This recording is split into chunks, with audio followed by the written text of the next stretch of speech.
ኪሮቤል መራዊትን አነቃት። መራዊት ደብዳቤ ጽፋለን ልትወጣ ስትል በር ላይ አግኝቷት መራዊትን አነቃት። ኪሮቤል በጣም ስሜታዊ ሆኖ መራዊትን በጣም ለመጉዳት አሰበ። ሰላም ሰላም የቻናል ቤተሰቦች ሰላማችሁ ብዝት ይበል። ላይክ ሰብስክራይብ በማድረግ ቤተሰብ ሆኑ። አመሰግናለሁ ስለምታበረታቱኝ።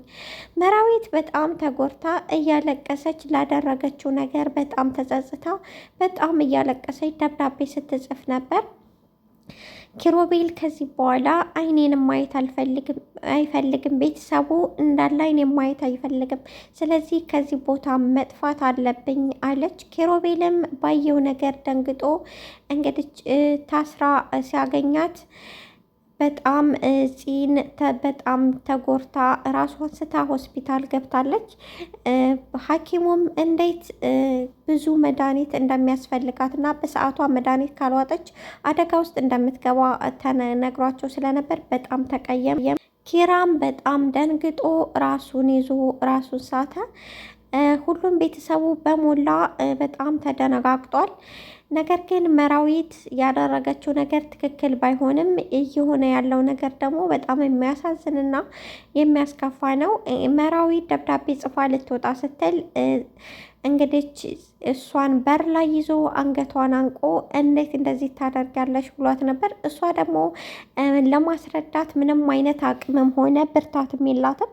ምክንያቱም ይህን ሊረዳት ሆነ የሚያዳምጣት መጀመሪያ ነበር። መጀመሪያውኑ ከበፊቱ ነግራው ቢሆን ኖሮ ሁሉን ነገር ያዳምጣት ነበር። ነገር ግን አንዱን ለመዳን ሲባል አንዱን ለማትረፍ እንግዲህ ፂን ህይወትና ሞት አፋፍ ላይ ነው ያላቸው። ምክንያቱም ዶክተሩ በጣም ተቀይሟል፣ በጣም ተናዷል። እንዴት በልብ ላይ በሰው ህመም ላይ ይሄን ያህል ትቀልዳላችሁ? እናንተስ ቢሆን ቶሎ እንዴት ከሆስፒታል እንዴት ቶሎ አላመጣችኋትም ብሎ ጮኸባቸው። ለነገሩ ምንም ማስረዳት ምን ተብሎ ምንም የሚረዳ ነገር ስለሌለ ማስረዳት አልቻሉም ማለት ነው።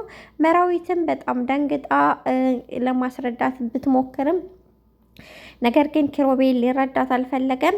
እንግዲህ ፍቅረኛዋ በጣም ናሆም በጣም ተናዶ እገላታለሁኝ፣ ገድዬ ነው ማሳርፋት፣ እሷን ልለቃት አልችልም ብሎ በጣም እየተናደደ ቤት እየመጣ ባለበት ቅጽበት ኪሮቤል ነው ያስቆመው። መራዊትም አምረራ ሄዳ ኪሮቤል አስቆሞ ከሷ ከጎንህ ስትነቃ ጎንህ ካጣችህ በጣም ስለሚከፋት አንተ እዚህ ኩን፣ እኔ ግን የትም እንዳትንቀሳቀስና ወደ የትም እንዳትሄድ እኔ አደርጋታለሁ ብሎ ነበረ የመጣው ማለት ነው። ነገር ግን ሁሉን ነገር ጽፋ ከዚህ በኋላ አይኔ ማየት ስለማይፈልጉ ከዚህ መሄድ አለብኝ፣ ቶሎ ሳያገኙኝ ቶሎ መሄድ አለብኝ ብላ ነበር። ነገር ግን ከበር ለማምለጥ ስትሞክር ኪሮቤል አግኝቷት አንገቷን አንቆ እገልሻለሁ፣ ለምን እንደዚህ እንዳደረግሽ መናገር አለብሽ ብሎ በጣም ተናግሯታል ማለት ነው። በጣም እያንቀጠቀጣት ድሮውንም እዚህ ሆነሽ ነው እንዴ? እኔ የሆነ ነገር እየተሰማኝ ነው እያልኩኝ ነበር እኮ እንዴት ዝኩና እንዴት ሳላውቅ እያለች ራሷን መምታትና ፊቷን መቦጨቅ ጀመረች። ተረጋጊ እባክሽን፣ መረጋጋት አለብሽ። ምክንያቱም ይሄ እንደሚፈጠር ማንም ሊያውቅ ስለማይችል እንዴት ሊያውቁ ይችላሉ? ስለዚህ እኔም የሆነ ስሜት እየተሰማኝ ነበረ ብዬሽ ነበረ እኮ ታስታወሽ እየተባባሉ ጓደኛ ሞች በጣም እየተነጋገሩ ነበር።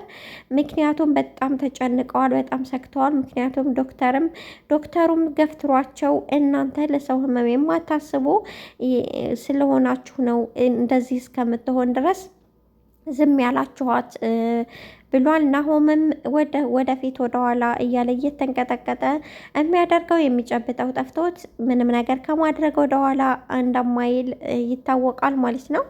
እንግዲህ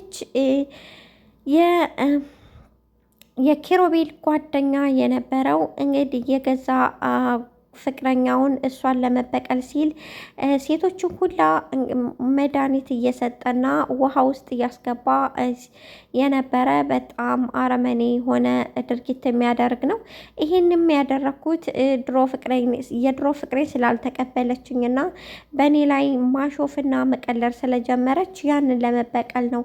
ስለዚህ እንዴት ብዬ ነው ይህንን ነገር የምተዋት ብሏት ነበር ፂን።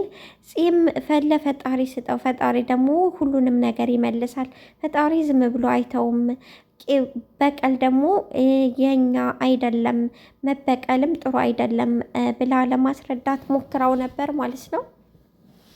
ነገር ግን እሱ ምንም አይነት መስማት አልፈለገም። አስሯት በሄደበት ቅጽበት ነው እሷም የተረፈችው። እንግዲህ እዚህ ትተርፋለች አትተርፍም የሚለው በጣም አሳሳቢ ጉዳይ ነው ማለት ነው። ዶክተሩንም ደጋግሞ ናሆሜ እየተመላለሰ እባክህን ትድናለች በለኝ፣ ምንም አትሆንም ብለህ ንገረኝ እያለው ነበር። ዶክተሩም ከፊቴ ወደዛ ሁንልኝ እባክህን ብሎ ገፍትሮት አለፈ። በቤት ያሉት ሁሉም ነገር ተጨናንቋል ማለት ነው። የኪሩቤል አባትና እናት ደግሞ በቅርቡ እንደሚመጡና ለሰርጉ እንደሚዘጋጁ ነገሯት ለፂ ደውለው ማለት ነው። የኪሩቤል አባት ምን ለማድረግ እየሞከረ እንደው ባላቅም፣ ነገር ግን የሚያደርገው ነገር በጣም የሚያስጠላና የማይሆን ነገር እንደሚሆን ይታወቃል። ነገር ግን ለምን ይህንን ማድረግ እንዳስፈለገው ወደኋላ የምናየው ይሆናል። ነገር ግን አሁን የሚያሳስበንና ሁሌም የሚያስጨንቀን የፂ ጉዳይ ነው። ፂ እንግዲህ መትረፍ አለባት በህይወት፣ ምክንያቱም በጣም የሚያፈቅራትና የሚወዳት እየጠበቃት ስለሆነ ማለት ነው። ናሆም በጣም ተጨንቋል። እንግዲህ ኪሩቤል ደግሞ ወደ ቤት በሄደበት ቅጽበት ነበረ መራዊትን አገኛት።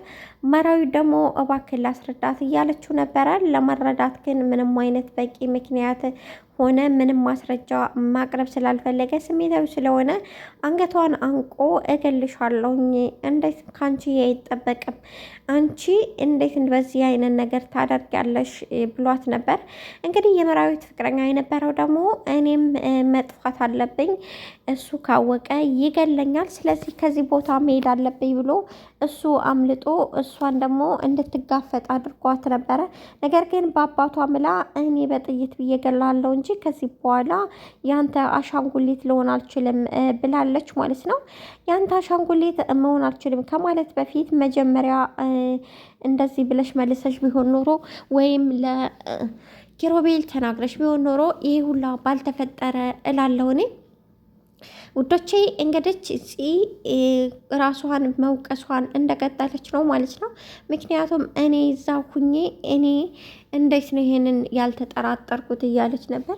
እንግዲህ የፂ መትረፍና ለመትረፉ የሁላችንም አሳሳቢ ጉዳይ ነው። ምክንያቱም የልብ ድካም ከባድ ስለሆነ መፍትሄ ለራሱ የማይገኝለት ከባድ ነገር ነው ማለት ነው።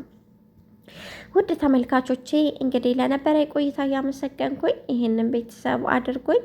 ቤተሰብም ስለምታደርጉኝ አክብራችሁ ቤቴን ሰብስክራይብ፣ ላይክ ስለምታደርጉልኝ በጣም ነው የማመሰግነው። እንደኔ ሳይሆን እንደናንተ ቸርነት ማለት ነው። አመሰግናለሁ። በጣም ክብር በሉልኝ። ወዳችኋለሁ።